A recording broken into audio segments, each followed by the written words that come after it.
Okay, good morning friends. We will discuss here transformer test, है ना। तो अपन transformer की टेस्ट क्यों करते हैं? सबसे पहले to find out the losses.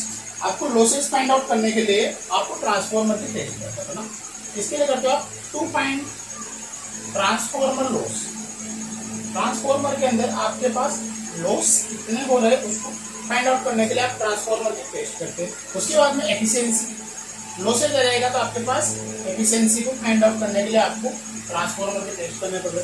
तो इसीलिए इसके साथ साथ आपके पास पैरामीटर भी कभी कभी आपको पैरामीटर ऑफ वाइंडिंग का कितना रेजिस्टेंस है, कितना रिएक्टेंस है, कितना उसका इम्पीडेंस है, इसको फाइंड आउट करने के लिए अपन ट्रांसफॉर्मर के पैरामीटर्स यूज करते हैं। उसको कितनी पावर एब्जॉर्ब कर रहा है, कितनी पावर वो लॉसेज में जा रही है, इसके लिए अपन ट्रांसफॉर्मर को टेस्ट करते हैं। तो सबसे पहले अपन ओपन सर्किट टेस्ट के बारे में पढ़ते हैं। इसका जो पहला टेस्ट है, ये तीन प्रकार के टेस्ट होते हैं।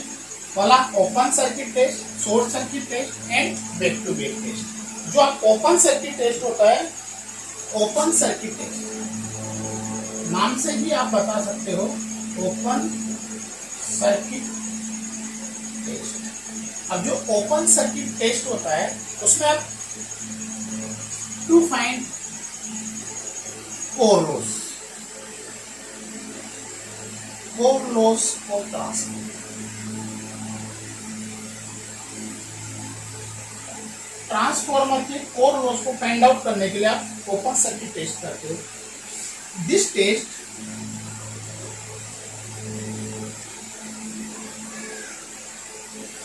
परफॉर्म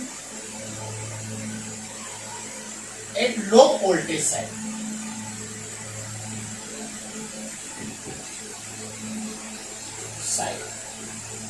And secondary windings से secondary side are open side, है ना। आप लो वोल्टेज साइड को की तरफ आप इस टेस्ट को परफॉर्म करते हो, वो जो सेकेंडरी वाइंडिंग है या सेकेंडरी साइड है हाई वोल्टेज साइड, उसको आप ओपन सर्किट करना। ठीक है। अब इसका अगर अपन सर्किट डायग्राम बनाना चाहे तो सर्किट डायग्राम कैसे बनेगा देखो।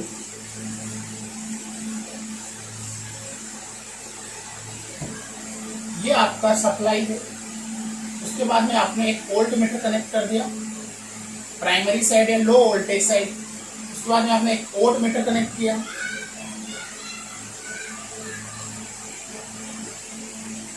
उसके बाद में आपने करंट मेजर करने के लिए अमीटर कनेक्ट किया, और आपने ट्रांसफॉर्मर ये आप, और आपने सेकेंडरी वाइंडिंग को आपने ओपन सर्किट आपने यहाँ पे sinusoidal voltage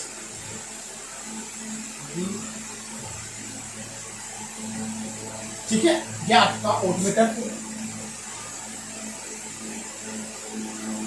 W1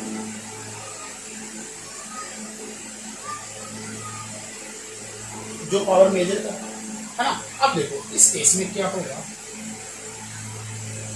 this test perform at rated voltage and rated frequency. इस टेस्ट को परफॉर्म करने के लिए आपको प्राइमरी साइड में रेटेड वोल्टेज और रेटेड फ्रीक्वेंसी की सप्लाई अप्लाई करनी पड़ेगी। यहाँ पे मैंने रेटेड वोल्टेज और रेटेड फ्रीक्वेंसी अप्लाई। क्यों? क्योंकि आप हाई वोल्टेज साइड में आप कितना भी वोल्टेज ले सकते हो ना, इसलिए आपने रेटेड वोल्टेज आपने अप्लाई किया। ठीक है। In this test secondary winding क्या है आपके पास? Open circuit. ओपन सर्किट है सेकेंडरी वाइंडिंग आपके पास। सो यहाँ पे क्या हो जाएगा, अगर ओपन सर्किट है तो आपके पास I2 करंट क्या हो जाएगी? जीरो होने वाली। तो I2 करंट तो referred current from secondary to primary, मतलब जो I2 अगर यहाँ पे आपके पास जीरो है तो इसकी जो रेफरिंग करंट होती है या जो बाय ट्रांसफॉर्मेशन एक्शन के थ्रू जो आपके पास प्राइमरी करंट आएगी I2 डैश आएगी, वो भी क्या हो जाएगी आपके पास अगर आपने सेकेंडरी को ओपन सर्किट कर रखा है तो इसके कारण जो यहाँ पे आप करंट आएगी ट्रांसफॉर्मेशन एक्शन की कर वो भी क्या आने वाले आपके पास जीरो। तो आप बता सकते हो कि copper loss in secondary is zero. क्यों जीरो? क्योंकि आपके पास I2 स्क्वायर आर भी जीरो है। I2 अगर आपके पास जीरो नहीं I2 स्क्वायर आर भी जीरो। अब आपने बताया कि I2 डैश भी क्या है, जीरो है ना। तो प्राइमरी करंट क्या होती है? प्राइमरी वाइंडिंग में क्या करंट आएगी? प्राइमरी वाइंडिंग करंट ये क्या हो जाएगी? I1 किसके बराबर होती है? नो लोड करंट प्लस जो आपके पास रेफर्ड करंट आ रही है। अगर ये वाली करंट आपके पास क्या है, जीरो है, तो क्या करंट किसके बराबर हो जाएगी? केवल नो लोड। तो जो आपका एमीटर है वो कौन सी करंट रीड करेगा? केवल no load current.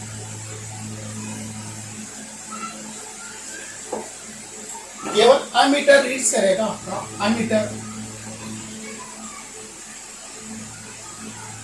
Reads only no load current. आपका अमीटर केवल no load current I naught को रीड करेगा। अब आई नोट की वैल्यू अप्रोक्सीमेटली होती है 4 to 5% ऑफ रेटिंग। अगर आपके पास लगभग 4 से 5% ऑफ रेटेड करंट है, तो अगर प्राइमरी के कॉपर लॉसेस देखे जाए, प्राइमरी कॉपर लॉस वो इसके स्क्वायर के होते हैं, is proportional to I naught square. जब ये बहुत कम है तो लगभग ये भी क्या हो जाएंगे? नेग्लिजिबल। लगभग इसको जीरो बना सकते हो या नेग्लिजिबल बना सकते हो आप, है ना। क्यों? क्योंकि भाई आपके पास प्राइमरी में करंट बहुत कम है ना। तो प्राइमरी में करंट बहुत कम है, 4 to 5% ऑफ रेटेड करंट है, तो इसके कंपैरिजन में यहाँ पे आपके पास लॉसेज बहुत जीरो हो जाएगी। तो आपका जो वोट मीटर है, वोट मीटर किसको रीड करेगा? केवल vote metre reads only vote metre. देखो आप आउटपुट क्या है आपके पास? जीरो है।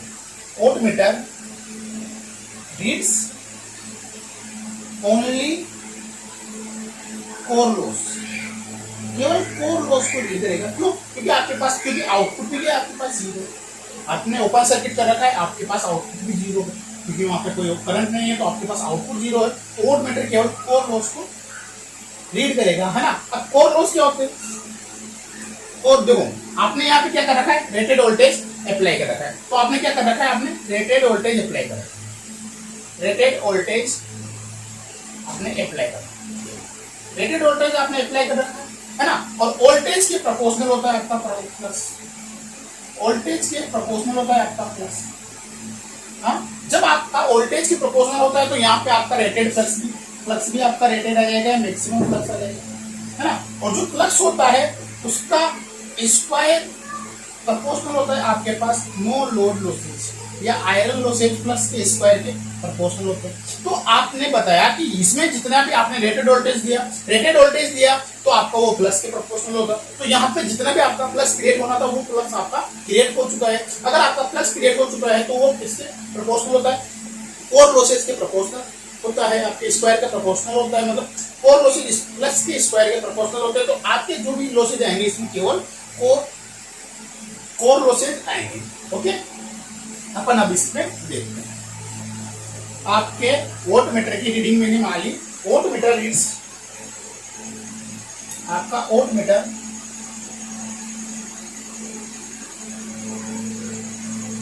रीड्स P1 है ना। तो P1 क्या हो जाएगा आपके पास? PI क्या हो जाएगा आपके पास? V। मान लो वोल्ट मीटर आपका V1 रीड कर रहा है और ये आपके पास I ओपन सर्किट, तो ये क्या हो जाएगा? V1 या V open circuit into I open circuit into cos.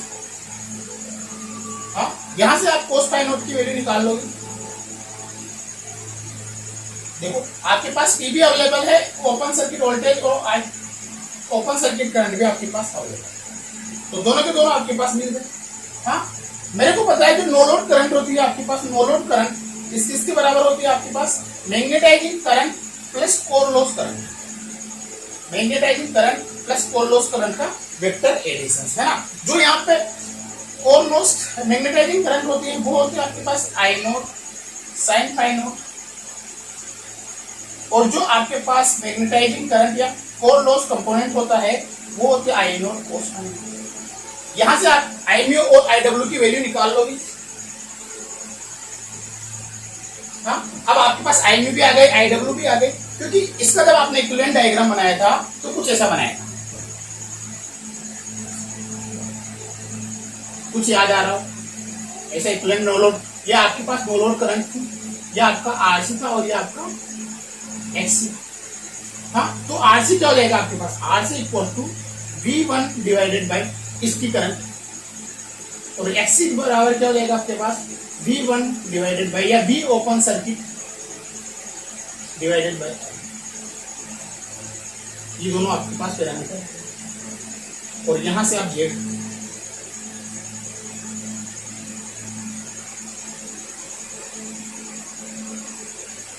ठीक है। ये आपके पास ओपन सर्किट टेस्ट होगा। क्या किया, देखो मैं एक बार रीड कर रहा हूँ, एक बार रिपीट कर रहा हूँ उसको। आपने हाई वोल्टेज साइड को आपने ओपन सर्किट बनाया, आपने हाई वोल्टेज वाइंडिंग को आपने ओपन सर्किट किया, लो वोल्टेज साइड में आपने टेस्ट परफॉर्म किया, रेटेड वोल्टेज अप्लाई किया, आपने rated voltage and rated frequency की सप्लाई आपने अप्लाई की। तो आपने वोल्टमीटर की रीडिंग V1 मान लिया, V ओपन सर्किट ले लो, और इसकी रीडिंग आपने आई ओपन सर्किट ले ली, है ना। इधर आपके पास I2 कोई करंट नहीं है, I2 जीरो है ना, तो यहाँ पे कोई कॉपर लॉस नहीं होगा। अगर I2 जीरो है तो इसका रेफरिंग ट्रांसफॉर्मर एक्शन के कारण I2 डैश भी जीरो होने वाला है ना। तो I2 डैश अगर आपके पास जीरो है, I2 डैश में अगर आपके पास जीरो है, तो क्यों नहीं यहाँ पे नो लोड करंट आएगी। नो लोड करंट कितनी होती है, 325% होती है, बहुत कम होती है फुल लोड रेटेड करंट की। तो यहाँ पे आपके कारण उसके कारण कॉपर लॉसेज आपके नेग्लिजिबल आने वाला है। कॉपर लॉसेज नेग्लिजिबल आने वाले, तो जो आपका W1 रीड करेगा केवल कोर लॉसेज रीड करेगा, क्यों, क्योंकि आपके पास आउटपुट भी जीरो है। अगर आपके पास आउटपुट भी जीरो है तो यहाँ पे केवल कोर लॉसेज आने वाले। अगर आपके पास कोर लॉसेज आने वाले तो कोर लॉसेज क्या होंगे, V open circuit I open circuit into cos phi naught. यहाँ से आप कोस फाई नोट की वैल्यू निकाल लोगे, कोस फाई नोट की वैल्यू आ गई तो साइन फाई नोट की वैल्यू आ जाएगी, और आई म्यू और आई डब्ल्यू दोनों की दोनों निकाल लोगे।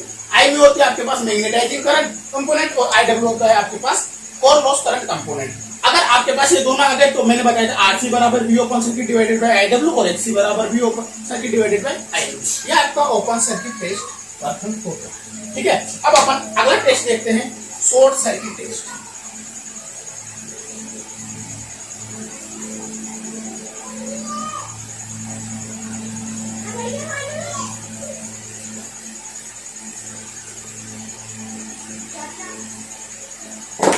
शॉर्ट सर्किट टेस्ट,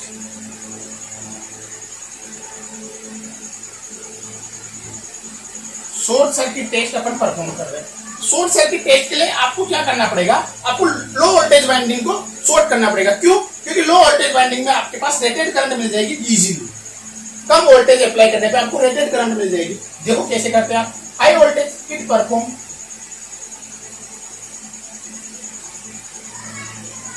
एक हाई वोल्टेज साइड, इसको आप हाई वोल्टेज साइड तो आप परफॉर्म करोगे, एंड शॉर्ट सर्किट किसको करोगे आप, secondary side.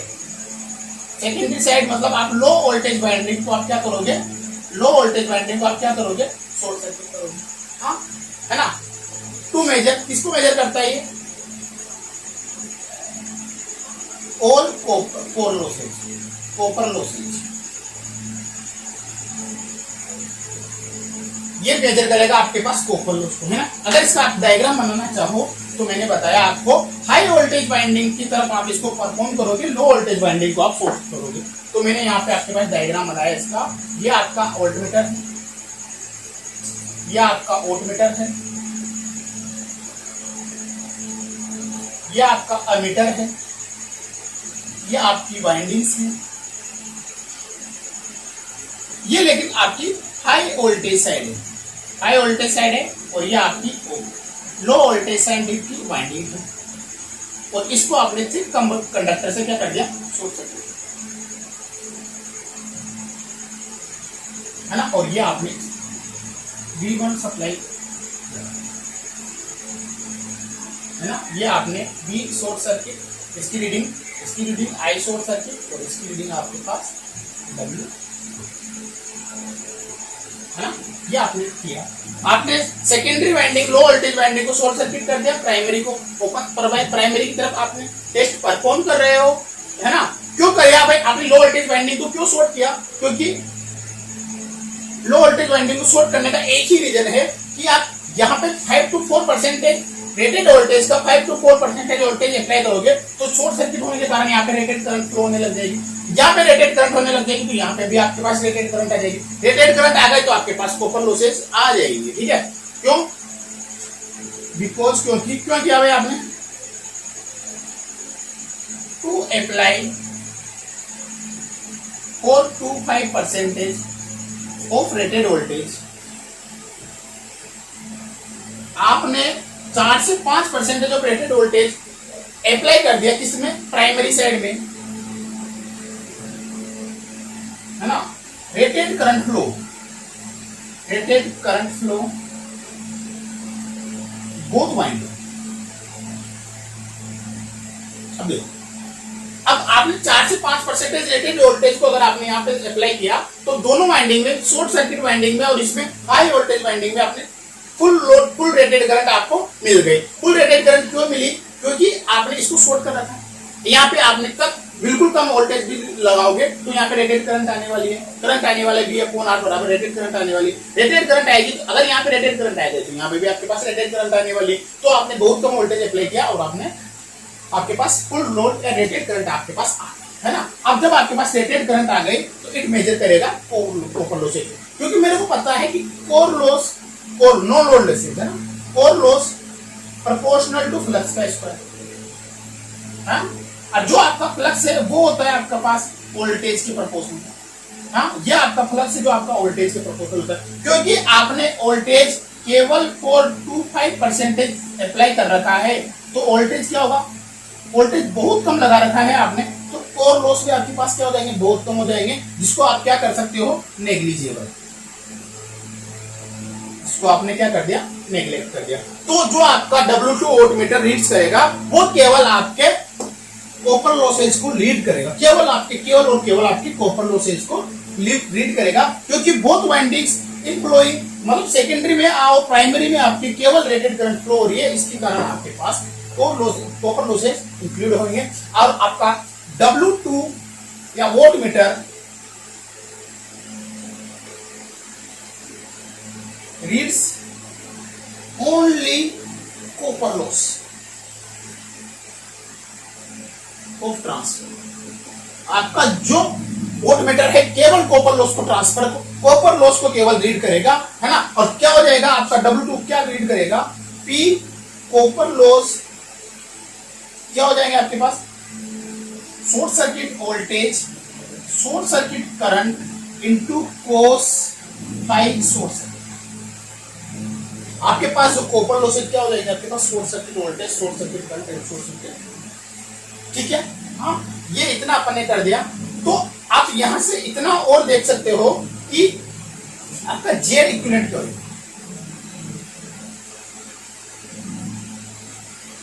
V short circuit divided by I short, ये आपका जेड आएगा। क्यों आएगा? क्योंकि यहाँ पे आपके पास वोल्टेज भी है, रेजिस्टेंस भी। वोल्टेज में रेजिस्टेंस का डिवाइड करोगे तो आपके पास इंपीडेंस आने वाला है। लेकिन ये जो शॉर्ट सर्किट रेजिस्टेंस होगा ये रेफर सेकेंडरी का भी आपने प्राइमरी में रेफर कर चुके हो, हाँ।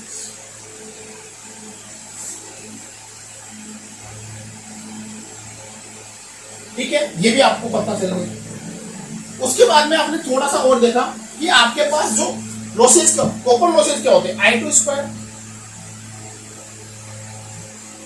ये आपके पास कॉपर लॉसेज होते हैं, ये आपके पास कॉपर लॉसेज होते हैं, P कॉपर लॉसेज होते हैं, हाँ। आपके पास I शॉर्ट सर्किट की करंट है तो आपके पास R2 इक्विवेलेंट क्या हो जाएगा? ये हो जाएगा आपके पास copper loss divided by I short circuit current का स्क्वायर। देखो आपके पास P कॉपर लॉस भी है, I2 स्क्वायर भी है और आपके पास R इक्विवेलेंट की वैल्यू निकल गई। आपके पास Z इक्विवेलेंट की वैल्यू अभी मैंने बताई थी, Z इक्विवेलेंट हो जाता है आपके पास V short circuit divided by I square.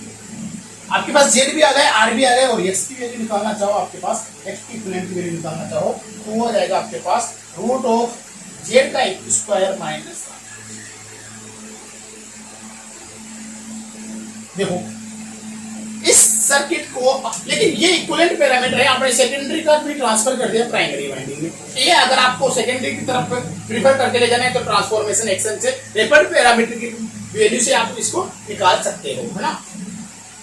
तो ये आपके कोर शॉर्ट सर्किट टेस्ट हो गए। देखो क्या किया अपन, इसको एक बार फिर रिवाइज करते हैं कि शॉर्ट सर्किट टेस्ट परफॉर्म करने के लिए आपने लो वोल्टेज साइड को, सेकेंडरी साइड को, लो वोल्टेज साइड को आपने क्या कर दिया, शॉर्ट सर्किट कर दिया। आपने लो वोल्टेज साइड को क्यों शॉर्ट सर्किट किया, क्योंकि लो वोल्टेज साइड में करंट ज्यादा फ्लो होगी, तो आप कम वोल्टेज अप्लाई करोगे तब भी आपके पास रेटेड करंट आ जाएगी। तो मैंने जब इसको शॉर्ट किया और यहाँ से केवल 4 to 5% ऑफ रेटेड वोल्टेज को ही अप्लाई किया, 4 से 5% ऑफ रेटेड वोल्टेज अप्लाई किया, तो यहाँ पे मेरे पास रेटेड करंट आ गई। अब यहाँ पे आपके पास रेटेड करंट आ गए तो ये इसकी रेफरिंग वैल्यू भी रेटेड करंट के बराबर आ जाएगी, तो यहाँ पे भी आपके पास रेटेड करंट फ्लो होगी, क्योंकि आपने यहाँ से वोल्टेज को केवल 4 से 5% अप्लाई किया है और आपका जो core loss, no load losses होते हैं, जो आपके पास कोर लॉसेज जो आपने ओपन सर्किट टेस्ट से ड्राइव किए थे, वो केवल वोल्टेज के स्क्वायर के प्रोपोर्शनल होते हैं, क्योंकि वोल्टेज आपका प्लस के प्रोपोर्शनल होता है और आपके कोर लॉस प्लस के स्क्वायर के प्रोपोर्शनल होते हैं। तो आपके कोर लॉसेस में 4 से 5% वोल्टेज की वजह से आपके कोर लॉसेज लगभग नेग्लेक्ट हो जाएंगे, लगभग बहुत कम हो जाएंगे।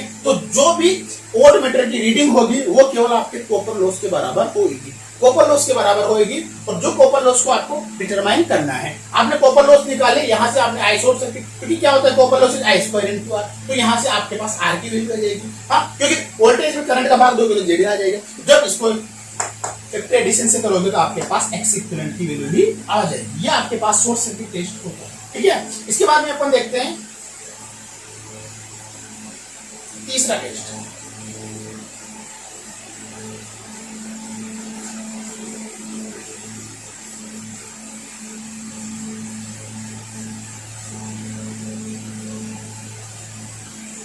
अब आपने इसके कोर लॉसेज भी फाइंड आउट कर ले, कॉपर लॉस भी फाइंड आउट कर ले, लेकिन अगर मेरे को किसी ट्रांसफार्मर को अच्छा बनाना है, उसकी एफिशिएंसी ज्यादा बढ़ानी है, तो अपने को ये भी डिटरमाइन करना है कि उस ट्रांसफार्मर का समय के साथ साथ या फुल लोड पे अगर आपने ट्रांसफार्मर को कर रखा है, फुल लोडेड फुल कर रखा है, तो उसमें कितना टेम्परेचर इंक्रीज हो रहा है, उसके अंदर कितना टेम्परेचर इंक्रीज हो रहा है ना। तो for to determine rise in temperature per hour या पर डे या पर कैसे आप टेम्परेचर कितना राइज कर रहे हैं, इसके लिए आप क्या ही परफॉर्म करते हो, बैक टू बैक।